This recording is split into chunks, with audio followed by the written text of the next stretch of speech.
Hi everyone, Jan Fursdon here from Fursdon House with my third and final journal for sale right now. This is an Easter journal, and it has the dubious distinction of being created right before the pandemic started last year in 2020. And I literally finished it right as everything suddenly blew up, if you will. And I thought, well, the last thing I want is something frivolous out there right now. And so I thought, oh, I'm just going to hold it and put it out next year. So next year is here, spring is here, and here we are. So this was, or the dimensions rather, are 6 1/4 inches by 8, and it has a 1-inch spine there. I've used some pearl shell buttons here and some silk threads. This image and the image on the reverse are from My Porch Prints. And you can see the green ribbon there. I love the color. There's the reverse, and then I've just put the John 3:16 verse on the reverse there. And again, from My Porch Prints is the picture. And it has a seam binding bookmark with a key. So let's go ahead and open it up and get it going here. Now this one, if you've looked at my stuff that I've sold in the past, and it's been a while since I've done one of these, the book was basically a notebook full of blank pages, this color, and it was much fuller. And I took out all of the pages that were bound by thread, but there were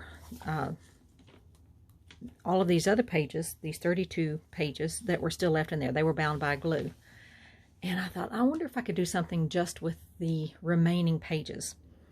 And this is what I've done. I've done it once or twice before. I took the 2 pages each, and then I glued them all together, completely together. Before I glued them together, I cut out inserts and added my pressed flowers. So there are 16 pressed flowers in here, and they are real flowers, mostly from my garden here in Madison, Alabama. And I've also put decorative stitching, the decorative leaf in different colors, Easter colors and what have you, on each page. So it doesn't have signatures, if you will. It does have 2 pockets. We have this pocket here and this pocket here. And you can see from the pictures here, I've got Easter eggs because we had to have Easter eggs. So I've just decorated those up. Again, Easter colors. And they're all blank on the reverse for writing space. And you can see on the reverse I've done the double stitching there. We have a little bead dangle there, and again one in the front, and of course the one in the front is the lamb. And again, these are the same as the ones on the reverse as far as they're not decorated the same, but they're all similar. And they're all blank on the reverse. So let's go ahead and get started. And I will put the link on the kits that I used to create this with. I'll put that link below, along with my my Etsy shop link. So I'm going to use a piece of paper because, as you can see through here to the next flower and so on, which can't be helped. I didn't want it to be any other way. So this way I'll show you, because I wanted you to be able to see the front and the back of each flower, not just the front. So here is our first one. It's a pink mandevilla. And again, those are all from our garden. And I'll let you see the reverse here.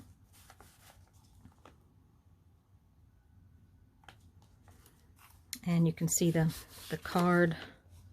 They're all vintage Easter cards.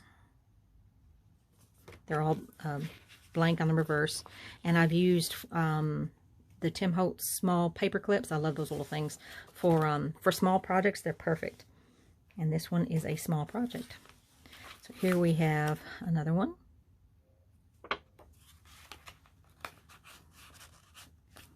not going to put them completely back, but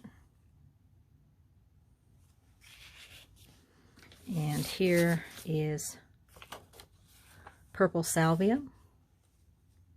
And I have to tell you, that stuff smells horrible. It does. It looks beautiful, and the bumblebees love it.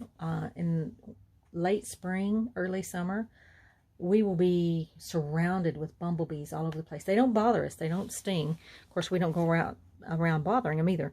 But it just, the smell of the leaves and the stalks, it just, bleh. Not sure why, but hey, it is what it is. And there's the reverse of it, purple salvia. And there's a little card, little journaling tag. So you can write, of course, all over here without damaging the flower.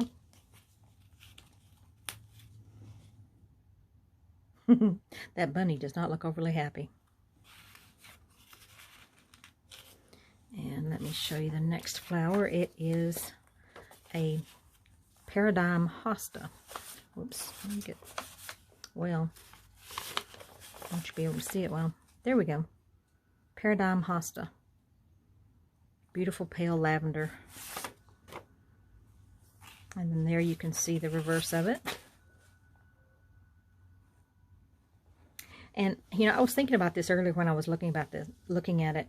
You don't have to keep these in here, of course. You can do whatever you want with it.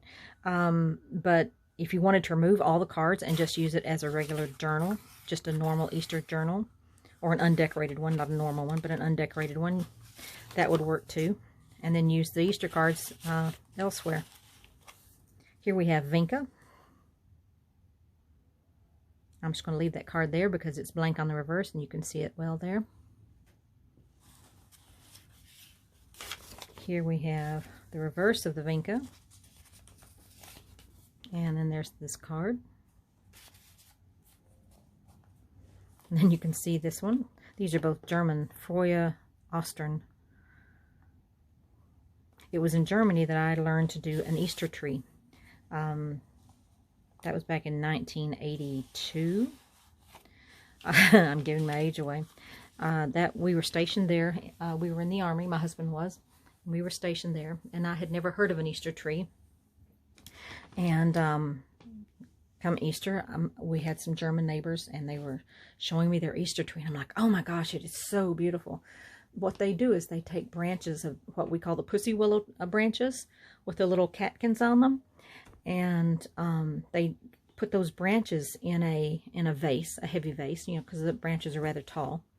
And then they just decorate with candies and what have you. And some use little ornaments and things. Well, my love of trees and, you know, Christmas trees, things like that, and any kind of tree. And I thought, oh wow, an Easter tree. So I started collecting little Easter. First I did candies and things. Which, of course, the girls loved over the years. And then I also added my own little ornaments. And now I have an Easter tree that is literally about as tall as I am, but it's bare branches. And I decorate it with flowers and also put little wooden eggs on there that have been hand-painted that I got absolutely dirt cheap at a German, it was sort of like a discount store. And they were having a huge sale after Easter, and Jan went crazy. So, you know, if I remember, I'll take a picture of that and try and get it out to you. This is pink crepe myrtle, so now you know about the Easter tree. I don't know if any other country celebrates with an Easter tree, but they are beautiful. There's your reverse of the pink crepe myrtle. It looks lavender, but it dried kind of a lavender color, but it was pink. Another card, and another card there. And here you can see the pansy. Now the pansy was purple, and it dried completely, well, almost completely cream color. But it's so fine. You can see the little veins in the petals. You never know quite how something's going to dry. Sometimes things keep color, sometimes they don't. Orchids, do not try and dry orchids, or at least I can't. I air dry the orchids. There's the reverse of the pansy. A card here and a card here. And I'll just leave those in there. I tried to pick up the colors with the threads of whatever the main colors were in the cards. Excuse me. This is ironweed buds. Now this is from Gallatin, Tennessee, where my husband works with TVA.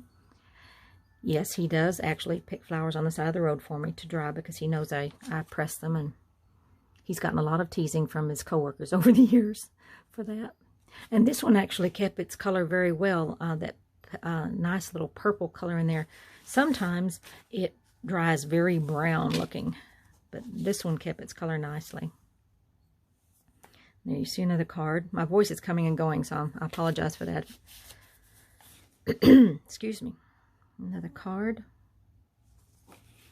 And then here we have the passion flower. Now, I had never seen a passion flower. And it looks totally different. But I still love the way it turns out because you can see such detail once it's dried. But when it is fresh, this was different shades of pale and deep purples. And it had a center that stood up about a half an inch from the main petal of the flower, or the main base, if you will. Absolutely gorgeous. And we found this in all places. Just down the road, there's a Kroger that was being built at the time, and they had a field to the left of it. Now they're building a school there, but in the field were some wild passion flowers, and we were able to get quite a few before they dug it all up and started building. And I think my husband may have found one or two up in Gallatin, Tennessee as well. But they're fascinating. If you Google passion flower, it has some other names, but it's just amazing. Let's see, something I think fake apricot or faux apricot or something like that is another name for it. But it's just gorgeous. There's another card.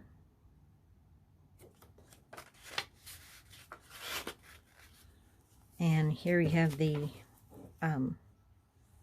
seam binding ribbon bookmark with the key. And then I'll let you just look at that card without taking it out. I love the rabbits and things. And here we have purple clover. It's dark. Sometimes clover dries really well for me, and sometimes it doesn't. I think it's got a mind of its own. And there's the reverse, but you can see the purple in there. And purple is my favorite. In our yard, we have primarily white clover all over the place. My husband calls it weeds, but anyway. But again, in that Kroger parking lot, or behind the Kroger, is another field to the other side, and it's just masses and masses of purple clover. Big, beautiful, like the size of a quarter, but in that diameter. Just beautiful buds and blooms on there. And then show you this card. So decorating Easter eggs can get quite elaborate. Here we have Speedwell, and it's from our garden. It's purple, but it dried very dark. So again, you just never know quite what's going to happen. That's the fun of it, though. Sweet little card here with holding little baby chickens. We had some little, no, I'm sorry. Those aren't chickens, those are ducks. Baby ducks. We had baby chickens when I was growing up. And oh my goodness, they're so sweet. And another little card. And here is Queen Anne's lace. And that dries beautifully. It's also known as mock carrot.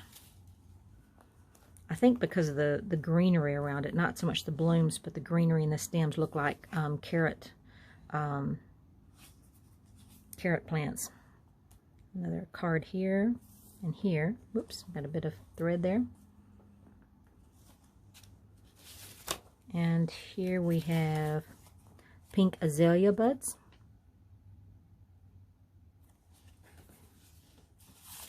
Sweet little card. And there you can see the reverse. Beautiful card here. And that's Bleeding Hearts. No, I'm sorry. Yeah, Bleeding Hearts. Had to stop and think for a minute. There's the reverse. Sweet little cards. These are what we call pussy willow branches. And those little white buds, those are called catkins. Sweet card here. And then here we have a knockout rosebuds.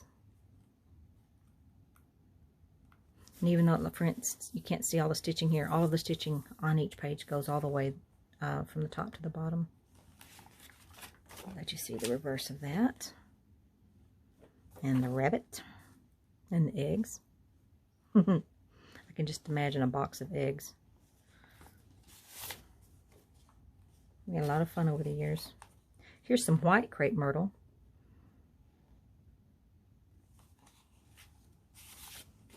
And there's the reverse. Cards there. Card here. And this is the last flower, and that is a rhododendron bud.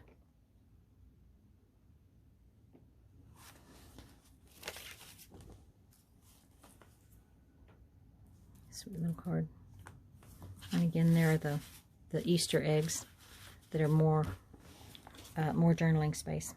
So, I hope you've enjoyed the journal. It's taken a while to come out, but it is out now, or it will be. It will be on my Etsy shop, and I'll put that link below. If you have any questions, just leave a comment below. I hope you're having a wonderful day. It is gorgeous outside. I've got the door open. The birds are singing. It's like 64 or 65 degrees right now, which tells me that in 2 or 3 more days we'll probably have rain and then cold again. So, but that's Alabama in the spring. We are very versatile. We aim to please everyone, no matter what weather you like. Take care and have a blessed week. Bye-bye.